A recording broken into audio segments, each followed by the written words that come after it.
baby. We gotta win this one. Out the jump, let's go. Let's go, man, let's go. Here we go. This is about to be a lit day today. Hey, let's get back to our swagger, come on. All of them get the dough down. They get the dough down. Okay, meet at the quarterback. What's going on, and welcome to the Audible presented by 3M. My name is Gabe Henderson. I'm alongside Tatum, Everett, and it is episode 8 of the show. And we have the bookends of the Minnesota Moving Company who protect number 8. My guys, Christian Darrisaw and Brian O'Neill. Fellas, thank you for joining today. I feel like we got a ritual here of this being the homecoming show. We had Dalvin Cook on, we had someone else on, and this is a homecoming for both of you guys, especially you, Christian. You grew up 5 miles from FedEx Field. Brian, you grew up less than 2 hours from FedEx Field. What are the emotions going into, going down south and going into a game where you know it's going to be a lot of family there? For me, it was a lot of emotions. Once I get back there on Sunday, youth league football, we used to practice like right behind FedEx Field, and it's always like a dream, just like wanting to play in it, going to games, watching like Jason Campbell, Clinton Porter, Santana Moss. Just like you want to be in their shoes one day and finally being able to play in that stadium would be a dream come true. Yeah, it's pretty cool. Anytime, you're going to have a lot of family there. It's about an hour and a half from where I grew up, so I'll have a lot of people from my hometown there. So I'm excited. It'll be fun. Hopefully we can put on a show and get a win. How many ticket requests did you field the last week? To this week, I actually had none. Oh, no. Everybody wanted to get better seats than I guess that they give us on the road. So they said, we don't want your tickets this week. We'll get them on our own. So that's fair. It was a pretty easy week. I'm about the same way, yeah. Yeah? My whole side of family. I only had to get like 10 tickets from my friends. Okay. Yeah, other than that, family covered it on their own. Yeah. Baltimore, when we played the Ravens, that's a little closer for you for home. Was the ticket request pretty outlandish then? Yeah, Baltimore's a lot, and then Philly's probably the most. Okay. I grew up about 30 minutes south of Philly, so Philly's the worst. Baltimore is up there, and I'm sure this one seemed to be all right so far. You were like right in the middle of a bunch of pro teams. I mean, did that help, I guess, maybe grow your fandom or your love of the game? Yeah, I mean, it always seemed like, those games were always around the area. New York was pretty close, so I always grew up seeing it, and always wanted to be in the NFL one day, and here we are. Man, before we get to Two Truths and a Lie, CD, you just named off like 10, 12 Commanders players Washington players that used to play for the organization. Did you grow up a Washington fan? No, I grew up an Eagles fan. Okay. My mom's from Philadelphia. Okay. I always was in Philadelphia for like all the holidays and things like that. So I was more of a Eagles fan than Commanders. Man, that's a lot of hate in that family. Yeah, it was a lot of tension for sure, no doubt. All right, well, we're gonna start this show off with the icebreaker. We got 2 cards in front of you guys. Fans who have watched the show know that we start this thing off with 2 truths and a lie. Christian, we're going to start off with you. So you'll read 3 sentences. Brian, it's up to you to figure out which 2 are true and which one is a lie. All right. First one, Kirk Cousins named me Crime Dog because I was a first baseman for my little league team. Second one, a nickname my mom gave me growing up was a Gentle Giant. And the third one, I was the 71st overall recruit coming out of high school. I don't think you were rated 71st overall coming out of high school. You went to not JUCO. Prep school. Prep school, yeah. There's no way number 71 in the country is prep school. You got it. Man, you were a 2-star recruit going into Fork Union to prep school, and you left being a 4-star recruit. What was the motivation of being under-recruited? Really just like all the college coaches telling me that they were going to offer me at some point during my senior year, and no offer fell through other than Virginia Tech. And they kind of put that plan in place for me to go to Fork Union, and everything worked out, and I early enrolled that spring, and the rest is history. Man. And your mom, Gentle Giant, yep. Kirk. Crime Dog. Crime Dog. Yep. I mean, the nicknames keep coming. You got a favorite one out of all of the ones that I guess have evolved over your time? I'd probably say Crime Dog for sure. Just because it came from Kirk. Yeah. It kind of sticks to me. I like it. Big Dog CD. That's what you call him? Big Dog CD. Yeah, everybody, yeah. Man, did you know who Fred McGriff was, the Crime Dog? Oh, so it was just he called me the Crime Dog one day, and I was like, who is that? He pulled up his phone, did a little research, showed me, and I know who he is now. Typical Kirk fashion. Right. I love it. On you, Gabe. First one, I accepted my football scholarship to the University of Pittsburgh while at a high school basketball camp at Pitt. Second one, I dressed up as Woody from Toy Story for Halloween this year. And the third one is I ran the fastest 40 time at the 2018 NFL Combine among all offensive tackles. You can dress up as Woody this year. He was Buzz Lightyear. Hey, Nice. Yeah. it's like y'all, like, I guess, work out in the same room and spend a lot of time together. Our lockers are next to each other. We spend all day together every day. Facts. Our seats on the plane are next to each other. Yeah. I mean, how does that develop the relationship? Because obviously you guys didn't choose to be in the positions you're in. So how does that relationship evolve over time then? I mean, I think it kind of happens naturally just with the nature of how much time we spend together. Obviously, we both play offensive tackle, and so we do a lot of things in the room together in individual drills of practice. And, hopefully we can do it for a long time and continue to build it. I want to, before we stay there, I got to ask about the Pitt accepting the scholarship while at a basketball camp to the school that you were at. You got to explain that story. I had an offer from Pitt, and I knew I was going to go there, but my high school basketball team at the time went to a team camp. Okay. Team basketball camp at Pitt, so we all drove out and did like a week-long sleepaway camp. And the last day, me and my 2 basketball coaches drove over to the football office, and then I committed there that day. That must have been pretty cool to do it in person. I don't think that happens too often unless you're on like an official visit, right? Yeah, it was pretty cool. There wasn't like a ton of fanfare. I was just in the office with the coach, and I told him like, yeah, I'm coming, so let's do this. And I got to talk to you a little bit about the Buzz Lightyear costume, because I think it caught a little bit of traction on Twitter with the animated movie looking a little bit like you. Is that why you leaned in so much? Oh yeah, for sure. I mean, everybody all year has been telling me I look like him, so it was kind of an easy choice for me. Jonathan Bullard only calls me Buzz.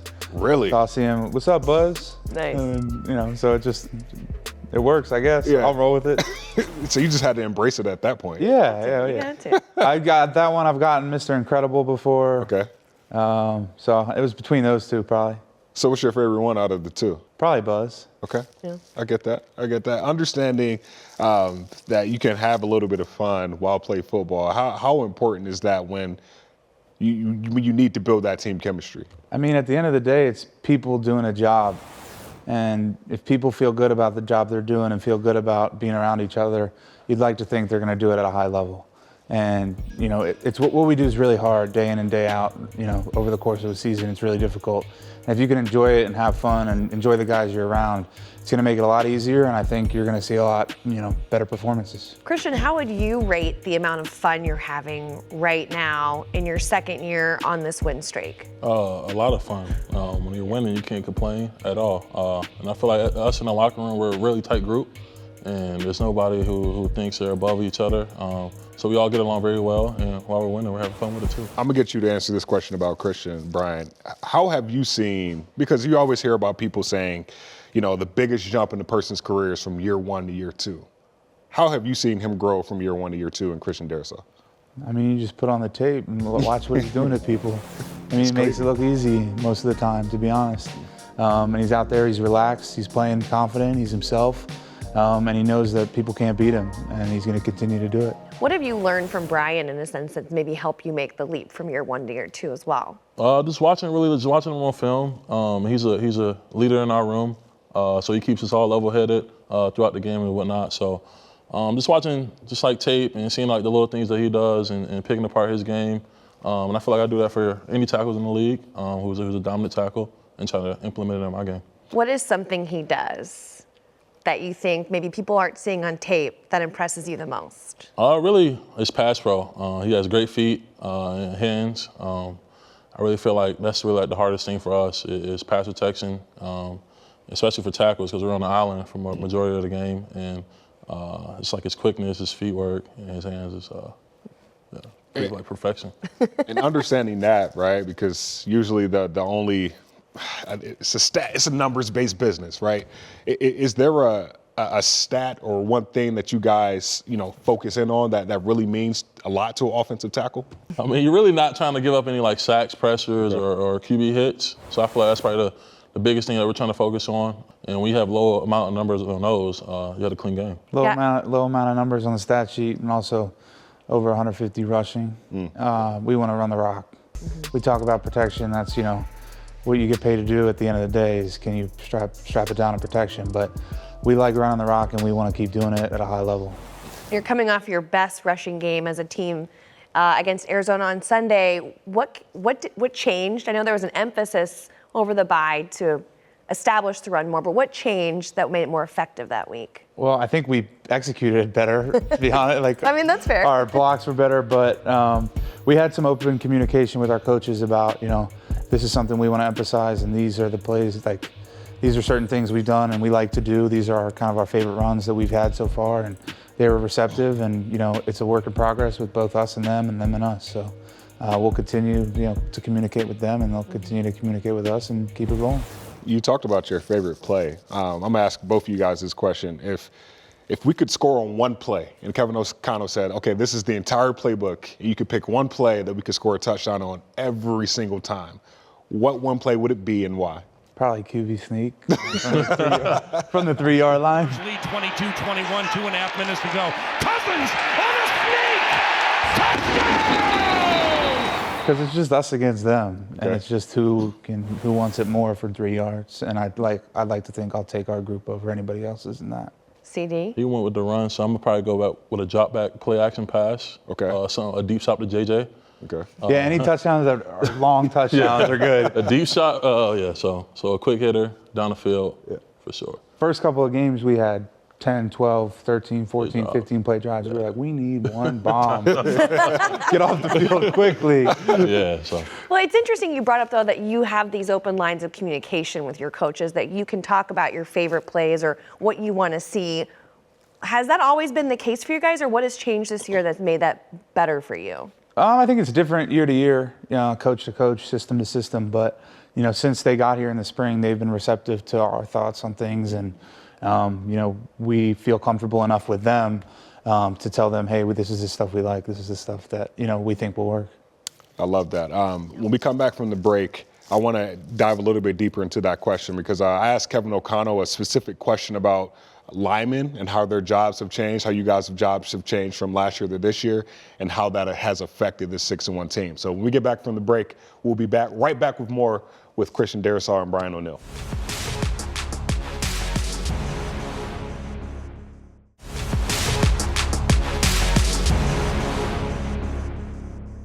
We are back. This is the Audible presented by 3M.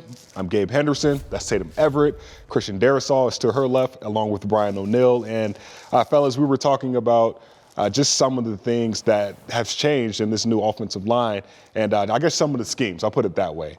We knew going into this season we're going to run a lot of 11 personnel, which is one tight end and one running back on the field. And I remember asking Kevin O'Connell earlier this year, I was like, hey, now that we're going to get the ball out of our hands, the quarterback's going to get the ball out of his hands a little bit quicker. Does that make the job easier for offensive linemen, understanding that he doesn't have to, pass protect a lot? This was a naive question.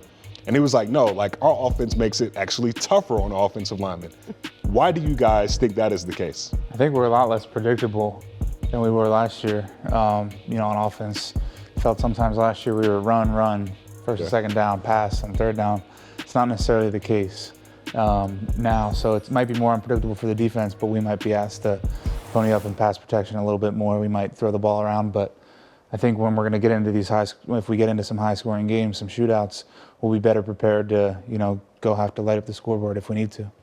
I saw you shaking your head over there. You got to agree. Same thing he's saying, yeah, for sure. Well, and Coach Cooper's talked a lot about creating this pro pocket. What all does that take? Really, it's just all of us being on the same page, and it starts with Garrett IDing the fronts and identifying the mics that we're going to, and he wants us all to set and team protect and help each other in our pass protection. So it starts with the tackles, helping the guards, and then the guards helping the center. So a domino effect, huh? Yeah. I mean, I remember watching this interview with Devontae Adams. He was basically saying when he comes up to the line of scrimmage, he looks at a cornerback and is like, okay, if he does this, he kind of puts it in the computer. It's like, boop, boop, boop. I'm going to do this, do that. When you're lining up and the ball is snapped and it's a pass play or a run play, what's your mindset when you're, attacking your block? Really a process, what type of play it is. If I'm on the man side or the slide side. If I'm on the man side, I know I can't be too aggressive because I know I don't have any help inside. Mm-hmm. But really, if I'm processing it and I'm on the slide side, I know I can be aggressive, go out there and jump them. And if I do miss or something like that, I got my help on the inside. But from the man side, you got to be patient with your hands and your feet, get to your spot, and then fight from there. Usually when I'm thinking less, I'm doing better. So if I'm not really thinking and just kind of flowing, usually it, brings better results. If I start to freak out or, process too much, then sometimes you think a little bit, and it happens too quick to think. What is something you do to make sure that it's all in the feel and less in the brain? I do a lot, but I always try to tell the guys on the sideline, like, we're going to be right here. Like, whether there's a good play or a bad play, we're not going to ride the wave up and down of the emotions of the game. We're just going to try to be steady and do our job, and that's what I try to do when I'm out there. Yeah, it's tough to practice getting beat. So what are a couple of things maybe in practice you do to put yourself in those situations? Try to block Darius Smith and Neil Hunter. That works. I think it's just never taking a play off in practice and being able to try to finish. You're going to get put in bad spots even in practice, and if you can, practice being in them in practice, hopefully it'll translate to the game and you'll be able to get out of some. So I feel like this year Kirk has really settled down into who he is. People are finally. I mean, we saw him with your chain on, so there's a different Kirk. What have you seen from him that's kind of helped him relax a little bit more and be himself? You've been around him longer. You haven't known him a little bit longer. I really don't think he's changed that much. Okay. There might be more access to the public of, him wearing the chains or, with the shirt tucked in with the sweatpants or whatever it is. But he's always been Kirk to us. And, maybe people are starting to see a little bit more of his personality. But I've been fortunate enough to see it for 4.5, going on 5 years now. So to me, he's just Kirk. So when I see him do some of these things, it's Kirk. Like, it's just him. It doesn't feel any different to me. But I'm glad people are starting to see his personality, his true personality show a little bit. Yeah, I mean, what kind of an effect can that have on a locker room, seeing it almost feels like people embracing him more? Yeah, for sure. I think, those things let guys, maybe defensive players or younger players who haven't been around him as much, when he's able to have fun with the guys and, take the guard down when we're not in the meetings, it might let people see him, on a more personal level, where I've been around him long enough in offensive meetings and in the locker room to know that, where everybody else might get a chance to see him now, which is good because it's great for the team. And it all started with the CD chain, huh? It all started. No, I'm teasing. That was really nice, though. I mean, did you design that yourself? Yeah. So my jeweler, I just wanted my logo on the pendant, and my jeweler, he had the spinner to it, so. Yeah. He kind of nice touch. So I feel heavy. Is it really? Oh, it is. I put it on after Kirk. I was like, I can only wear this for about 10 minutes. You didn't go viral though. What's up with that? There was no videos to be out. Man, style means a lot to you. I mean, I see you in a different swag every game. I mean, I feel like you don't see many offensive linemen dress up as much as Christian does. Like, what does that style come from? Is that something that you've always been rooted in? How you play is how you look is how you play? That's how I feel. How you look good, play good. Yeah. I bring that swagger. I feel like that might have been a little slight at Brian. You see the Jason Kelce quote? Like, I don't play dress up, I play football. I'm on the Jason Kelce train. I play football. Hey, as long as neither one of you guys are giving up sacks, that's all that matters. And just understanding that, I've always wanted to ask you guys this question: is when it comes to run blocking and pass blocking, how much of it is reactive versus proactive when you try to fit both of those into that mode? I sometimes feel like pass blocking, you're going backwards and like they're running towards you. It's kind of like harder to I feel like run blocking is way easier than pass blocking for sure. I'd rather run the ball than pass the ball anytime, but when you pass the ball, I know what I got to do and get the job done. Why is that? Because you're being more aggressive in the run game, and there's less limited amount for mistakes. And in the pass game, you make a mistake, you end up in the sack, forced fumble, or anything like that. With a record at what you guys are, what do you hope to see in this Commanders game as you head into November? These teams, their records are a little bit better than what you've seen previously, so it might get a little bit harder. Everyone's starting to get banged up. What do you hope to see in Washington as you guys take a step forward? I hope to see a win. Yeah. But we talked about it. I think our best game's still out there as a team in terms of all three phases playing at a really high level: offense, defense, and special teams. Seems like every game we've had either one or two of the units playing at a really high level, and everybody's had their turn at kind of carrying us. And it'd be pretty cool to see if all three units can execute and play at a really high level, because I think we'll be a really, really hard team to beat if that's the case. Is there a game or a quarter that stands out that you can say, okay, this is who we can be, that everything was just clicking on all cylinders? I mean, probably week 1 was the best overall, just most dominating performance. Why is that? Just every unit played at a really high level. I think that the audience at home may not know this about you guys, but the offensive linemen are kind of the most festive guys in the building. We just had Halloween. We now have Thanksgiving. I saw Josh Sokol in the hallway for about 8 hours yesterday. I might be underselling that, overselling that, decorating. How did this start, Brian? Because you've obviously been here longer. How did this all start? I don't know if I'm at liberty to say about the decorations, but it was a tradition that was started by Tony Sperano, the O-line coach that, sadly passed away right before training camp in 2018. And it was his favorite thing to decorate the room for Halloween, Thanksgiving, and Christmas. So I did it as a rookie, and guys have been doing it as a rookie ever since. Yeah. They worked really hard. I think it was a really interesting Halloween decoration. They took a more gory route, which I thought was, again, interesting. And then you look at Thanksgiving and it's like, oh, wow, this is it's like the complete opposite. And Christian, you helped decorate it last year since you were a rookie, right? They blew us out the water, though. Their decorations are way better than me and Wyatt did. I think the thing that gets me is the cinnamon smell that the Thanksgiving room now is. Like, it now comes scented, which is incredible. Who thinks of all this? We were trying to get Josh to bring a live turkey in. He did, actually. He has like a fake turkey, right? Yeah. Okay. And that thing is like 3 foot tall. He said, dude, if I bring a live turkey in here, it's the last day I ever step foot in the building. Might be true about that, but it still looks great. We love you guys' sense of humor and how much fun it seems like your group is having on a consistent basis. And I'm assuming when it gets to Christmas, have you guys already started thinking about the next holiday? Like how does that work? Well, they don't have to worry about it. That's the great part now, right? We just show up on the first of every month, and that's nice. It's there. Outside of a win, Christian, I'm gonna end it with this. Outside of a win, like, what are you looking forward to? What are you most looking forward to about going home and playing against your hometown team? That's really probably the biggest thing, and been seeing all my family and friends that I haven't seen in a while. My first time going back home probably in over a year, so it's gonna be fun just being around them before the game and then after the game. Man, if anybody to get anything from this message, let's get a win for Christian Darrisaw. Like, we want to be 7-1, more important. That's the most important thing, but it's always good when you have a couple of guys going back home, being able to see their family and playing the game that they love. And with that said, for Christian Darrisaw, Brian O'Neill, and Tatum Everett, my name is Gabe Henderson. Thank you guys again for tuning into another edition of the Audible presented by 3M.